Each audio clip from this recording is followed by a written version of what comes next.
Hey YouTube, it's Sharice here again for part two of this sort of my testimony, I guess I'll call it that, on everything. And so this part has to do with love and relationships, which is one of the things I've kind of always struggled with is, wanting to be loved, wanting to have a husband, all that stuff.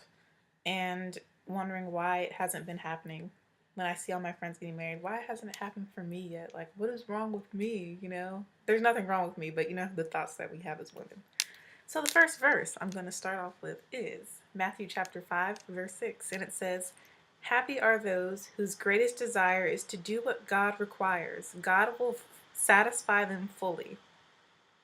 So I was reading this and I was like, my greatest desire has not been to do what God requires.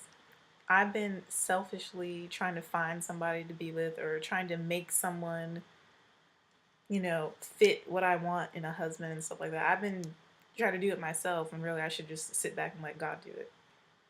And I haven't been doing all the other things that God requires of me as a Christian. So if I'm not doing that, then God can't satisfy me fully with the things that I want, because my greatest desire hasn't been to do what He requires. And I was like, well then, dang, I should probably do this. So the next verse is Matthew 10:39. And like these are verses that you hear all the time growing up, or like they get preached on a lot, but sometimes you really need to go back and reread it, because each time you reread something, it can have a deeper meaning or set off a different light bulb or set off a different connection in your life. And so I think it's very important to go back and reread scriptures that you have already read before, that you already know, and really try and apply them to your life throughout time, not just one time. Oh, I read that verse a while ago. Well, read it now. How does it affect your life now? How is this going to change how you are as a Christian now? What does it mean to you now? How does it apply now? So another verse that I really love is Matthew chapter 10, verse 39, and it says, "Those who try to gain their own life will lose it, but those who lose their life for my sake will gain it."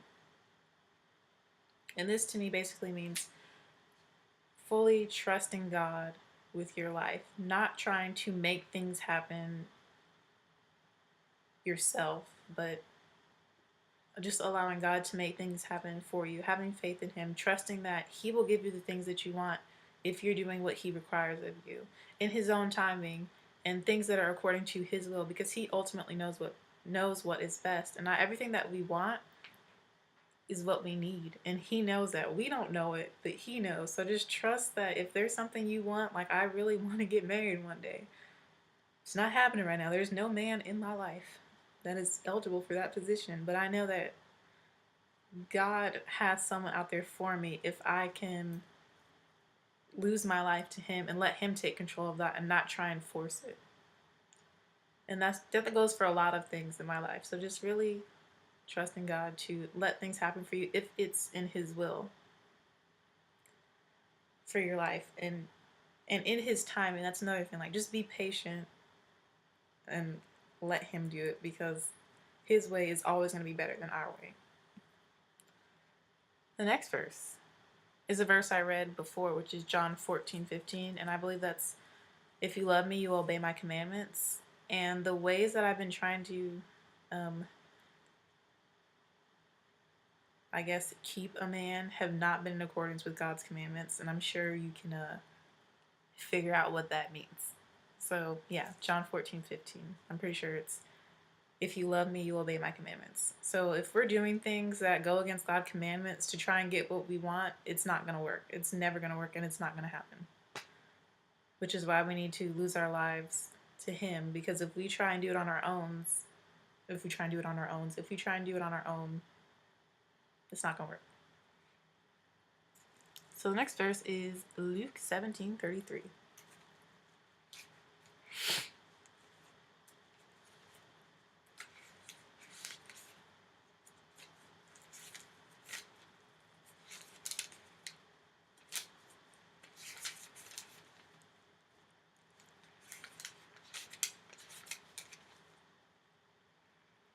Luke 17:33. It says, "Those who try to save their own life will lose it. Those who lose their life will save it." So that's basically the same thing as the other verse.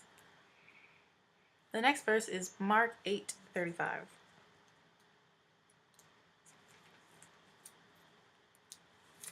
Oops. My Bible is like falling apart in my hands, as I mentioned before.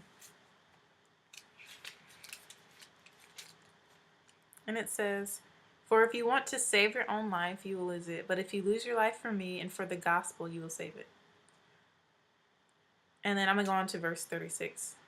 Mark 8:36. It says, "Do you gain anything if you win the whole world but lose your life? Of course not." So don't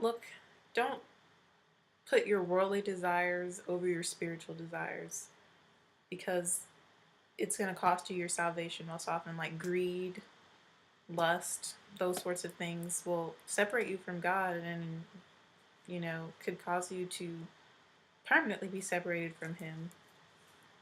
So just make sure that you're consciously making an effort every day to make God present and at the forefront of your life. That's kind of the theme of this part 1 and part 2. The next verse is Galatians 2:20.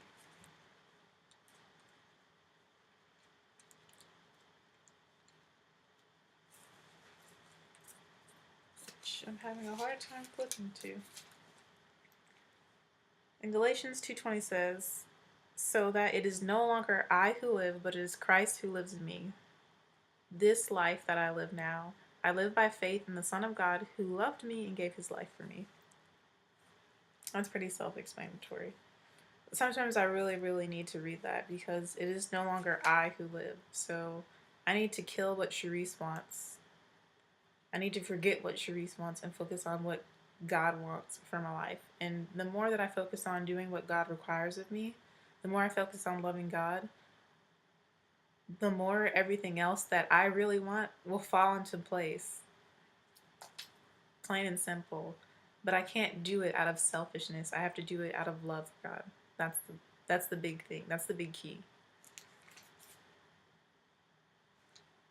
And the last verse I have for this part 2, I could have added this in with the first video, but oh well, is Ephesians 4:22.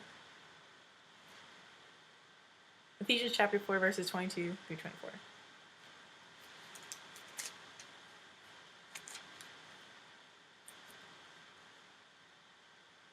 And it says, "So get rid of your old self, which made you live as you used to, the old self that was being destroyed by its deceitful desires. Your hearts and minds must be completely new, and you must put on a new self, which is created in God's likeness and reveals itself in the true life that is upright and holy." So I can't be my full new self. I can't live in God's likeness if my life isn't upright and holy, basically. So I need to have an upright and holy life so that I can live in God's likeness and have my full new self. And that's kind of what I've been focusing on for part 1 and part 2, is just like realizing that the things that I want, the reason I'm not getting the things that I want is because of me. Everything that's happening is because of my actions, not anyone else and how they are. It's all because of me. Things have gone wrong because I'm living wrong and I'm not doing what's right, and it's all my fault.